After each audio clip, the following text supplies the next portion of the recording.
All right, who's heard of a math teacher circle? Oh, wow. So I'm going to be preaching to the choir. So I really wanted to share something with you that I think is really powerful. If you could go to the next slide. So a math teacher circle is something I've been involved in for about 3 years. A math teacher circle, if you don't know what that is, it's a professional community of K-12 teachers and mathematicians where we focus on rich math problems. So it's not just for teachers, though the name implies that that's the central focus. In 2006 was the first circle for teachers.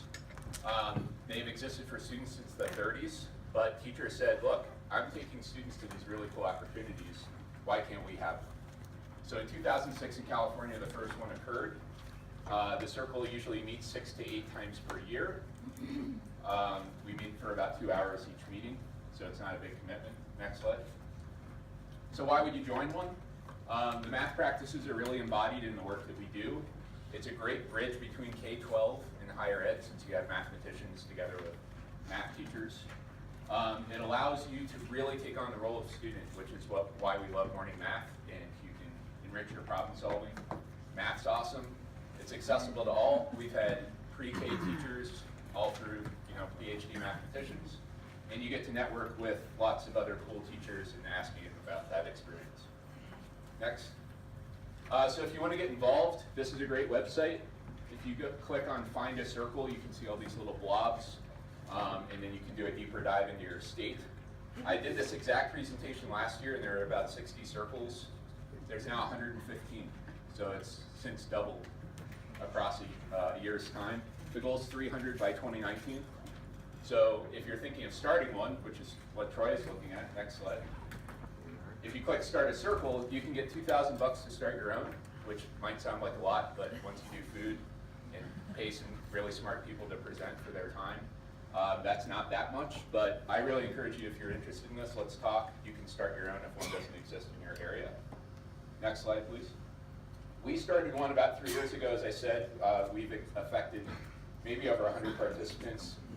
Sometimes one comes and then they can't come again, or they don't come again. Some are veterans, they come every single time. We're planning for a 2-day summer immersion workshop, a deeper dive, August 9th and 10th. You're welcome to come. You can stay in my house if you want. We have a website there if you want to check out the problems we've done specifically, and you're welcome to like us on Facebook. Ohio's doing pretty well. We have 8 now, and a year and a half ago we only had 3, so it's growing. Next slide.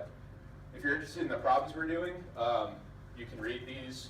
The second one's cool. If you do a perfect shuffle where the cards go left, right, how many of those do you need to do for the deck to repeat order? Or if you have a brownie that's cooling that's a weird shape, how would you cut it in half?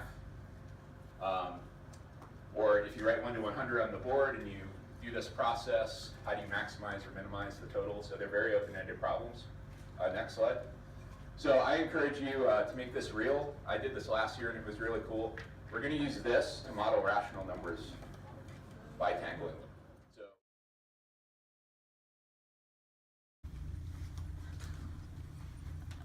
last 2. Twist. Twist. And what is that? 0. Should be 0. And if he takes the bag off, it'll untangle the rope. Drum roll, please. Whoa, what are you doing to untangle the Anne said, what did we do wrong? Nothing. It's supposed to be 0. You just tangled the rope up. Just pull it when it comes off.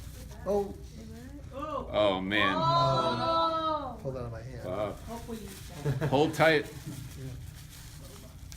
Sorry. Sorry, you have to pull it.